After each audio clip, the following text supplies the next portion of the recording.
not necessarily a kingdom traction motivation. Because, as you said, while people are almost cottoning on to the idea of where some young people are at, so in some churches, they now have their fog machines and they have their Saturday evening jam sessions, etc. They are changing the context of their meetings to accommodate the young people, but the focus still seems to be A, entertainment driven, and B, populating their building as opposed to creating a greater level of kingdom traction. But it is something that we have to be still concerned about and see how best we can speak into that and be of value to a wider company. But that's a good interjection. Yeah, I would add one more thing, that we have to define our terms too. You use the word evangelism, the gospel. People use the gospel. People use evangelism. If we're not defining evangelism as the evangelio, the good news of the kingdom, not the good news of the gospel, the good news of the kingdom, which gets left out, right? So that's an important part too. That's the reason why I use the word I deliberately use the word naturalization. Yeah. Because the objective is not to populate a building, is to move someone from one nation state to another nation state. And that's what the message of the kingdom is all about, moving people from one nation state to another nation state. And but it is a valid conversation. But how do we go about doing that? Those are some of the concerns, man. And I think we've lost a large part of the evangelistic component. And I tell you what comes with losing that. In losing that evangelistic component, we equally lose the power component of the church. Why do we lose that? Because hear what Jesus said: go into all the world. And the original translation basically says, go into every person's world. It's not just to go into all the world, but go into every people's world, every person's world. And this is what he said. And as you go, these signs shall follow. Now, what happens now? You now have a church that's not going, and if you're not going, there's no sign to follow. So there's two evils being created here. One is that you create a sedentary church. They're not going. They're no longer involved in taking the message forward. And the moment you have a sedentary church, you equally have a powerless church, because the power comes with the going. Go, and these signs will follow. If you don't go, there's no signs to follow. And so what we have now is church that is more articulate. It has wonderful services, but no power. We have a powerless entity that passes for Christianity in 2022. And that's a good point. That the message is not just the message of salvation, it's the message of the kingdom. And that's why most of our young people really not interested in. Anyone else? Let's see who could jump. Who else wants to make an interjection there? Anyone else? Come on, guys. This is a think tank. We're not just here for nice little pat on the back. This is, if you look at my slides, to the bottom of it is speaking wisdom among the mature. This is mature conversation. This is what I call, in another context, I call it a hard hat conversation. Why hard hat? If you go on a construction site, this is not a place for little children. You go there, stuff could fall on you and it could injure you. This is a hard hat environment. All right. So who wants to jump in there again? Good interjection, Ivan. Mark Agbeko, you've been on this. I don't know if you've been here from the beginning. Mark, can you unmute your microphone? Can I hear you? Are you there, Mark? Mark could be down in Ghana. Are you there in Ghana? Or you can't jump in? Are you there, Mark? Okay, Mark seems to be. Yeah, Mark. Have you been on this board from the beginning? No. Got in just the latter part when you had put up the slide talking about churchless. Good. What from what slide you jumped in on? Where were you? When the slide you were on the slide churchless by George Banner and the other gentleman. Oh, okay. Now you came when I was doing the quick review Bonhoeffer. Okay, you didn't hear that.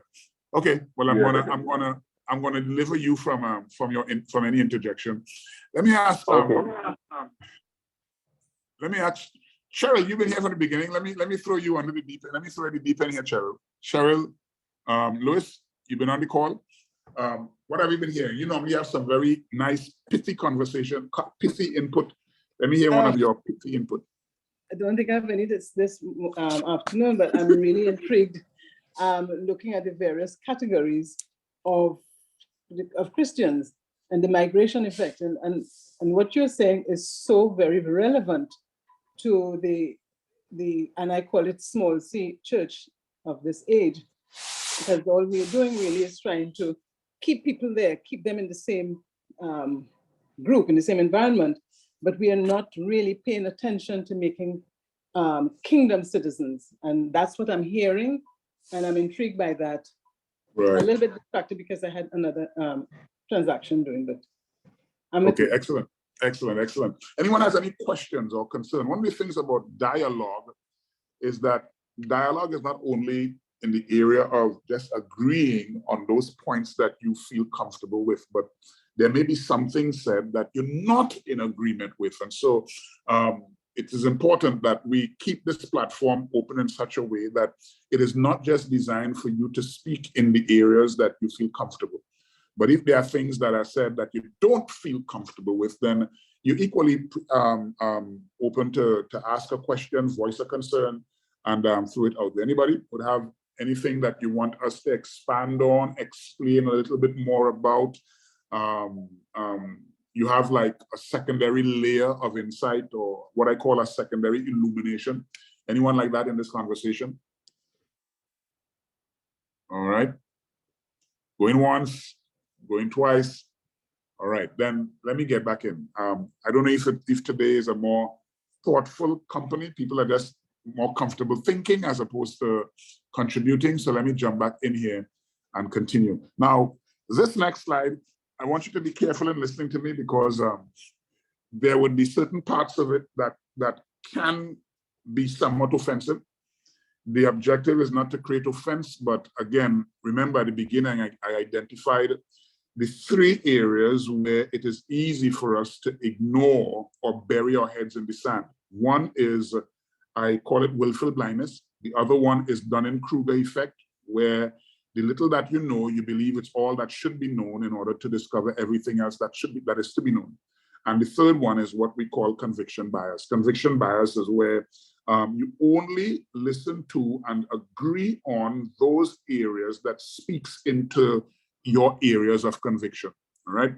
So we mentioned that at the beginning, and it's important that you guard yourself there. Now, let me get back to this slide here and show you something that I think is important. And then we're gonna tell you why things are the way they are. And listen to this. I'm gonna show you the entire world. This is the world.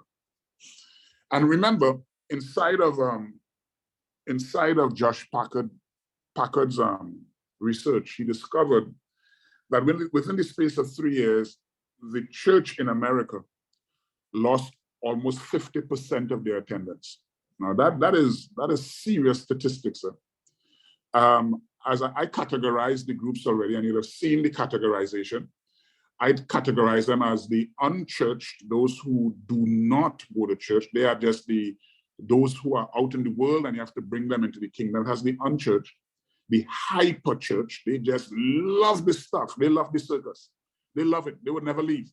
They want to be in church every Sunday morning. Sunday is penciled into their weekly activity, and that thing is unchanging. They are the hyper church. They want church all the time. They want the singing and the dancing and the screaming and the hollering and all this stuff, man. And then has the hypo church. The hypo is like they've had so much that they want no more of it. We talked about those categories, and those issues are not just plaguing the American church. I'm going to give you a quick scan of the world. Now, I want you here in America to be careful and just hear me correctly, all right? Hear me correctly. This is what our world looks like. This is America, and this is part of the problem in the American church. Hear me well. Evangelicals, particularly over the last 6 years in America, and these have been statistically proven, evangelicals across America are now synonymous with blind, loyal Republicans, pro-white and highly politicized simpletons. And that is how the thing is being perceived across the world. And that is becoming an offense to people who want to discover God. That the model and the image of Christianity in America and the image of evangelicalism across America is being perceived as a blind, loyalist, Republican disposition. It's politicized, and it is nothing more than what I describe. Most people are saying that Christianity looks like a pro-white, highly politicized simpleton exercise. Now, you need to hear me well. Again, these things we have to be conscious of, because we cannot build with a particular slant. And it is important that we really calibrate how we do what we do, that it is not a politicized entity, a political entity. I've always said to leaders, listen, man, if you're going to build, let me give you a fundamental way that you're required to build. One, it must be built apolitical. Apolitical means that you speak down the center. You speak down the center. You speak truth to power. You don't compromise. Whether it is a Democrat in power, whether it's a Republican in power, you speak truth to power. You don't compromise.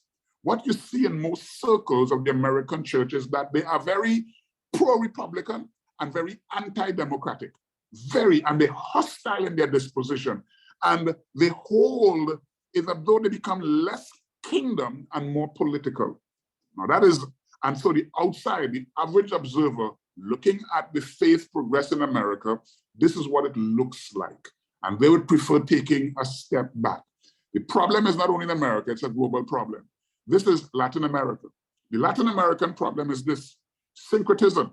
Syncretism is where you mix the faith with some of your local juju or local voodoo or local black magic or local stuff. That's what syncretism is. And so in Latin America, what you see is people going to church, but they still have the little Ouija board. They go to church, but they still have the little voodoo doll, and they still practice their stuff. It's also very popular in places like Haiti.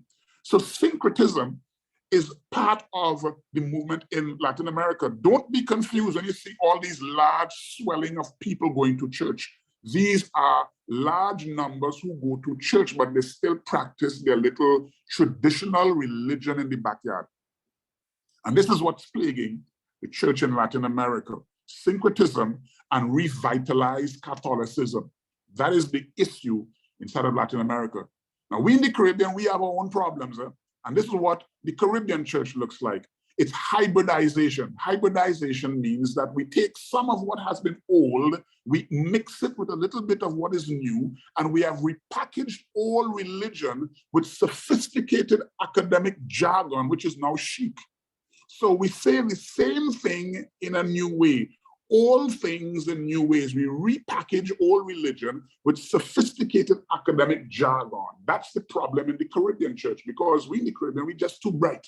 And so all we do, we take our academia and plaster it over the kingdom, and the kingdom almost get lost in the morass. Further problem is this: in Europe, Europe's problem is humanism, atheism, nihilism. Nihilism is that people are no longer willing to subscribe to law. We are now lawless. Nihilism is lawlessness. Humanism, atheism, nihilism, and the complete loss of virtue is contributing to the exodus in Europe. It's not just an American problem. In Africa, they have problems on their own. I mean, we have, Mark is on this call. In Africa, syncretism also exists. I just mentioned what syncretism is out in Latin America. Syncretism is mixing your current faith together with your local religion and your local religious operations. So you mix your little voodoo with your Christianity. You go to church on a Sunday morning, and on Sunday evening, you're mixing it all together. And what you have is this mixture. And we can talk more about that later. Syncretism, hyper-Pentecostalism, emotionalism, and corruption deeply entrenching itself within the African church, causing and contributing to the exodus. In the Pacific, they have a problem of their own: deism. Deism is this practice where I want God, but I don't want God to interfere with me. So I will go to church, and my experience in church has no impact upon my manhood, has no impact upon my marriage, has no impact upon my behavior. I go to church simply because I love God and I acknowledge his deity, but he must not interfere with my life. That's what deism is. So life is normal, but you go to church. You still go home and beat your wife. You still go home and sabotage your husband. You still go home and be very hostile and unpleasant. Church is just added to the mixture of your daily existence. That's what deism is. It doesn't affect your behavior. Deism, atheism, and secularism are negatively affecting the church across the Pacific. In Russia, and this is happening even now in the middle of the war. Since 2006, 2008, sorry, there's been an uptick in those who believe in God with a massive downturn in church attendance. Now, that is almost like oxymoronic. More people want God, but less people want church. And that's the reality inside of Russia. More people are coming to God and less people want church in Russia. And that is not just in Russia alone, but that's happening in most parts of Europe. They want God, but they don't want church. I'm going to expand that statistic in just a little bit, but I go back to the question: what are you hearing? What are you hearing? I don't want to rush this down. I'm going to pick up on this next week. I'm going to take the next 10 minutes and just basically open up for some interaction, because I think it's important for us to take our time and drill into these statistics. You know, these are what I call inconvenient truths, stuff we prefer not hearing, but it's critically important that it at least contextualize the way we do what we do. We can no longer continue to do it the way we've done it. If you're a leader here, you have to think. You have to think. You have to design your operations differently. We have to engage people differently. As I said at the beginning, Bonhoeffer said it very well. Church is not church unless it carries, I'm paraphrasing it, unless it carries that empathic component. Must have that component. So let me switch over and hear for the next 10 minutes or so, what are you hearing? This is the last 10 minutes of our conversation, guys. Let me ask you to jump in. Kelvin, I'm going to ask you again because it's kind of quiet in the Presbyterian church here this afternoon. Yeah, you know, Andy, one of the things that there's this passage of scripture, I don't know, it might be in Isaiah somewhere, where it talks about God wanted, he pointed to the prophet, look among the nations. You know, if we want to see him, we have to be broader than our own national scope. So we have to look at the landscape of the whole earth, the nations, to see what God is doing, what he's saying, looking at trends, in order to really capture or even trace what he's doing. So this invites me to look beyond the borders of where I live and the borders of what I'm a part of, to see God's widespread agenda and movements, his movements in the earth, to understand them better. Right. It really gives you, or it should give you some perspective. It should give you, as I said, and remember, I couch all of this with two important caveats, that God is not subject to this conversation. He's not subject to these statistics. And we made that very, very, very clear at the beginning. But what it does, gives you perspective. It allows you to see the broad spread and the broad swath of what's taking place across the world. And it should at least inform how you do what you do. We will circle back and expand on those two areas of naturalization and repatriation, because I think part of our conversation about the kingdom and about this whole issue of citizenship in the kingdom, it requires us to go back and talk about those two issues, naturalization and repatriation. And you'll understand now, I guess, when we talk about repatriation, remember the groups that we identified. We talked about the hyper church and the hypo church. And they are the ones who are more desperately in need of being repatriated. They are like Christian refugees, because they are either because they are offended, they are hurt, they are fed up, they are They have seen too much of dysfunctional Christianity. They have been abused by their leaders. They've been constantly insulted and trampled upon. They've been taken advantage of. They've been used as nothing more than an ATM where leaders have extracted resources from them for their own good, and they want nothing more of it. They prefer staying at home and trying to manage their own spiritual journey. Some of them can do it very well, while others can stumble along the way. And some of them will need to be repatriated, not to a formal church arrangement, but into a dynamic kingdom environment. And those are some real conversations. And what maybe in this session this afternoon, it will require you to go back and rehearse the principles, look at them again, and maybe come back next week. Maybe what we should do next week is dedicate next week to more of an open conversation and dialogue. And maybe we could pull a couple other guys to form almost like a panel and talk into these areas here so that it will more effectively inform how we do, why we do, and what we do, right? So we could do that. Anything else there, Kelvin? Good point. Anyone else wants to jump in? Yeah, I just wanted to say thank you so much for this conversation that you're having. And when it comes to, when you were talking about inconvenient truth, I thought about how truth has a way of confronting. And I think about the message of the kingdom. When Jesus came with that message, it was a disruption to religion. And it's like we're living in a total era of disruption. The financial systems are being disrupted. The educational system is being disrupted. There's a lot of things that's going on. And I think, personally, I think it's a good thing that, you know, many things happen. The church was shut down and all these things happen for a reason. And I'm just really grateful to know that I am where I am right now today, being able to, you know, still all the chaos around me and to be able to hear what God is saying. So I'm grateful for this conversation and, you know, the input and the feedback that, you know, others are making, because when you look around the world, we're all going through the same chaos. And, you know, usually when that chaos is happening, that's when we look to God. And I was just having a conversation with my son yesterday, and I told him I was very concerned with Christians starting to talk about the universe.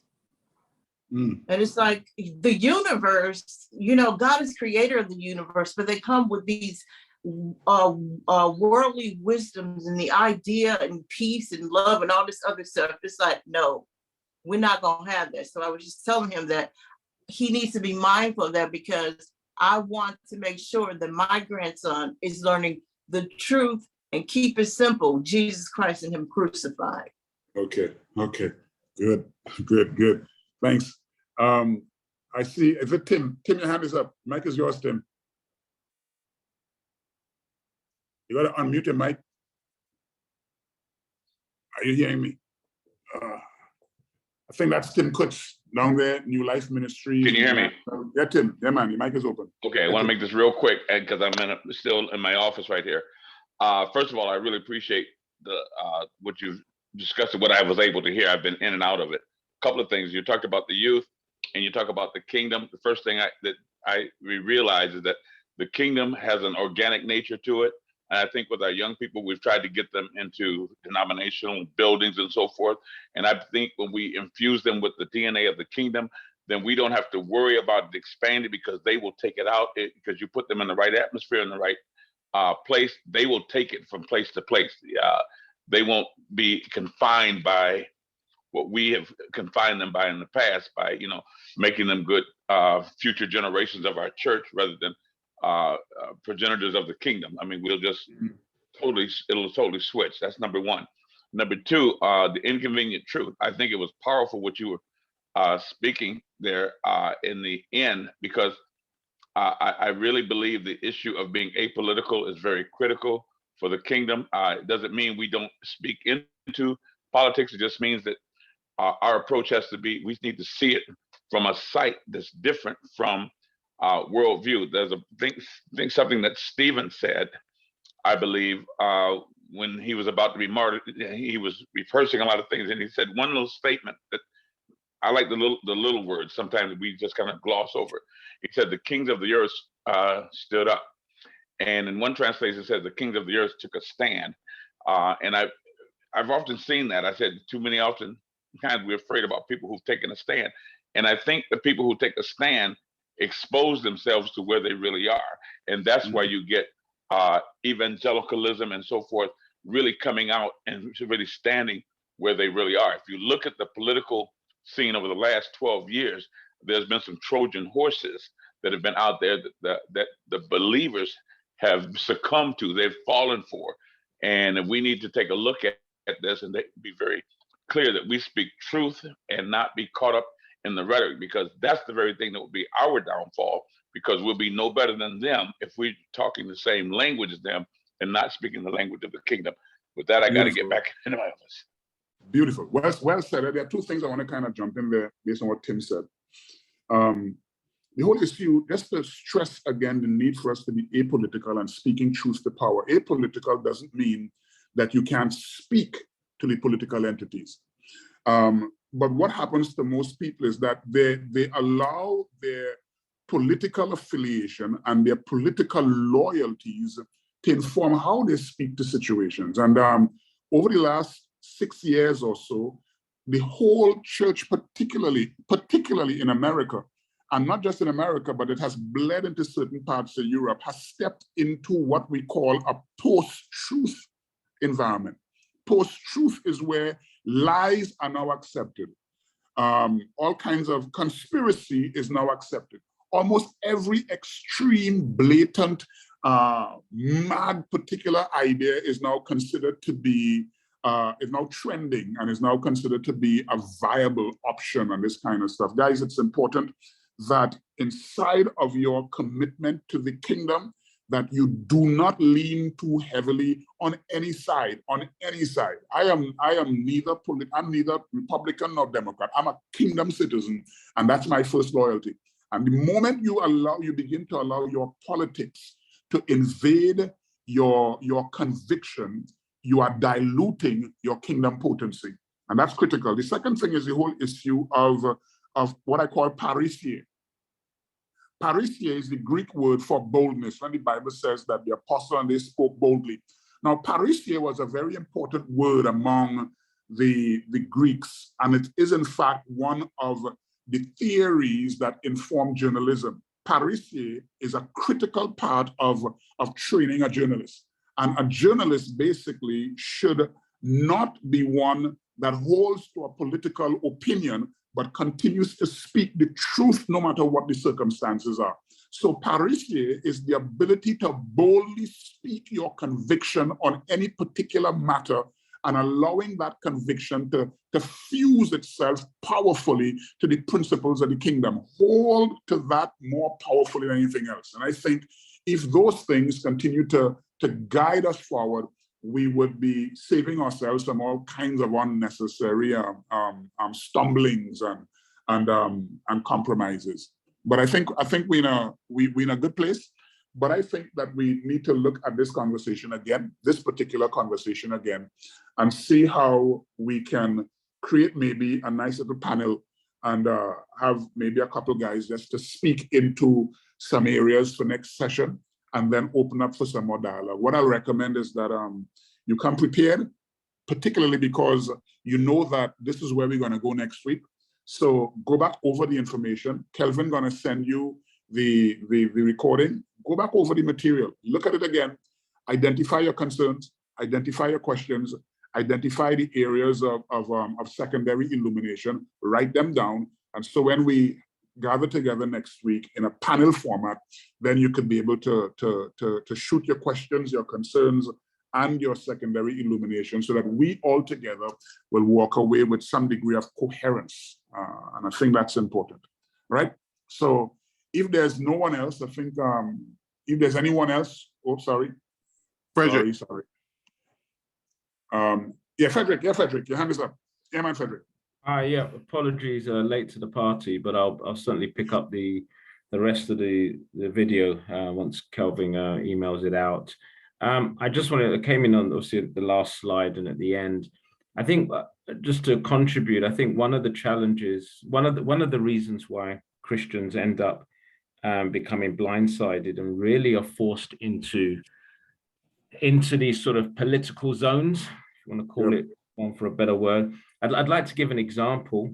So I was asked to sit on a panel probably about 10 years ago, and this is in the UK, and the actual the event itself was called Would Jesus Vote? And when I was asked to sit on that panel, I was quite, when I was told the title of the event, I was quite taken back, because I thought, well, obviously Jesus wouldn't vote, because kings don't vote, they appoint, which for most of us would seem quite straightforward. But then I began to realize that actually this was actually a significant, conversation to be had. In the event, it was a friend of mine that was hosting the event. He had included on the panel some of the sort of key major MPs and Christians across the UK political divide. So that would be Conservatives, Liberal Democrats, and the Labour Party. And so there's me with a couple of pastors. Forgive me for the long story here, but it has relevance. Yep. There was me and a couple of pastors, and then there were these Christians who were obviously sitting within those particular camps, those parties. And what my friend did, which was quite cunning, and I think it was deliberate, was he introduced the event and said, would Jesus vote? And then he decided that he was going to give the mic to me to be the first to answer the question. So I basically answered the best way I could. I basically said, no, Jesus wouldn't vote. He doesn't take sides. He takes over. He's a king, and he actually, the scriptures are clear that he raises people into power and he also brings them down. And it's as simple as that. So he wouldn't vote a particular party. And what ended up happening is I think it kind of wrecked the whole program, because all of a sudden then all of the Christians within representing the different parties suddenly basically started arguing amongst themselves, and some started arguing with me that he would vote. I sat there quietly, but what was funny was there was an audience of about 80 people there. And what was quite funny is after about 10-15 minutes of banter, a woman stood up and she said, with all respect, she goes, this gentleman to the right has clearly told us his position. You guys have spoken for 15 minutes and we still don't know your position. And these are all Christians. So one of the things that struck me when I was sitting there was that the Lord said to me, this is the battle you're going to have to face with the kingdom message, that my people have sided in different political zones. And I just wanted to finalize by saying this, that one of the reasons why a lot of Christians end up in these political camps and feeling that they're forced to side there is because of the lack of a kingdom message, we've not developed a kingdom politics. Right. We've also not developed a kingdom political ideology. And yet scripture is very clear that our political ideology is a Commonwealth one. So Commonwealth combats socialism, it combats capitalism, it combats all the isms.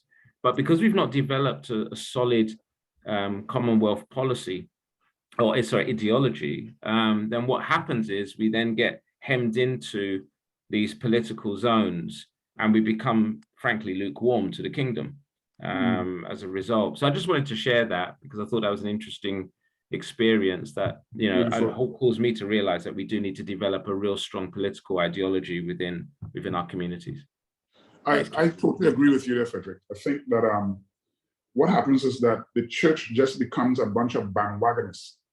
You jump onto anyone who maybe says something that you may be in agreement with.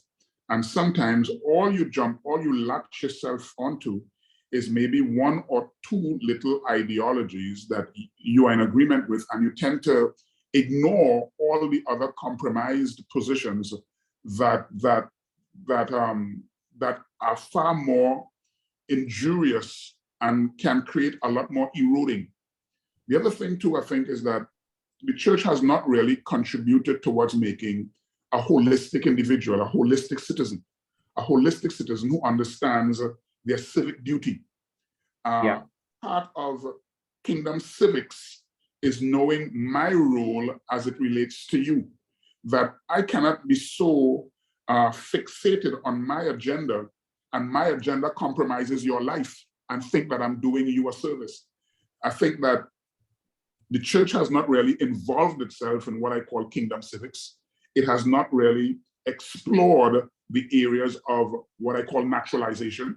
There are certain benefits that are entitled to me as a citizen of the kingdom that informs the way in which I exercise my authority as a kingdom citizen. And what the church has done is that we've been more caught up in empowering people to become excellent church attendees and not necessarily excellent citizens of a kingdom. So people are very good within the four walls of their church services. Take them beyond those four walls and they're dysfunctional. In the church service, we think that a person can really pray because that's what they do in the building. But outside of that building, they are incompetent, they are late, they are unreliable, and we need to up the ante in terms of how we present the kingdom and how we shape those citizens within our precincts of the kingdom, the areas where we have responsibility, how we shape those people to live powerful, holistic lives inside of the world in which we live in. And I think this is where I like the way in which you utilize your own involvement on a panel to where things are at. And it's the truth. I think that we need to explore those areas and going forward. But I think next week. Can I just finalize that they took a vote at the end to say, would Jesus vote? And except for myself, the entire panel said, yes, he would. Okay. All right, man. And inside of that is one of my concerns as well, that people could listen to current truth and always defer to their religious position. And people could come to even platforms like these. And platforms like these are not, they're not changing you. And when I say you, I'm talking about all of us in this context. It's not changing because we are still too loyal to our religious disposition. And so somehow, as you'll hear me say this when we get to naturalization, the kingdom does not allow for dual citizenship. You have to surrender your passport on this zone in order to connect to that zone. And what happens very often is that we can come to these meetings, man, and you hold very firmly to your religious position that this truth only tickles you. It does not inform you. It doesn't change you. You love the slides. Maybe you get caught up with the language and the terminologies, but there's no commitment to really allow the principles to invade the space of your brain and heart where it produces change. And I think that's a good point at which I say, Kelvin, I turn the mic back over to you. Well, Andy, it was a great presentation, but I'm sorry, we have Moses. That's what the Pharisees would say. We have Moses. This is just to your point. This is to your point. I mean, we just hold on so strongly beyond what we've just heard. I mean, the apostle said, we can't help but speak the things we've seen and heard. We're convinced of these things. We're not going to go back to the stuff that, wasn't working or the stuff we thought about, but we've seen this thing. So we have to allow our hearts to be convinced and to allow truth to invade our space. This is really, really good today. I'm very, very, very grateful for this presentation. Grateful for everybody who was able to stop by. And we'll be here next week. And we'll get the audio and video out to you as soon as possible. So was there anyone else that had any final words? Anything you wanted to add or say before we go? All right. Thank you, everyone, for joining us. We will talk to you next week at the same time. Bye for now. Bye, everyone. Okay, everyone, have a good evening. Bye-bye. Bye-bye, everyone. Thank you for having me. Have a good evening, all. Am I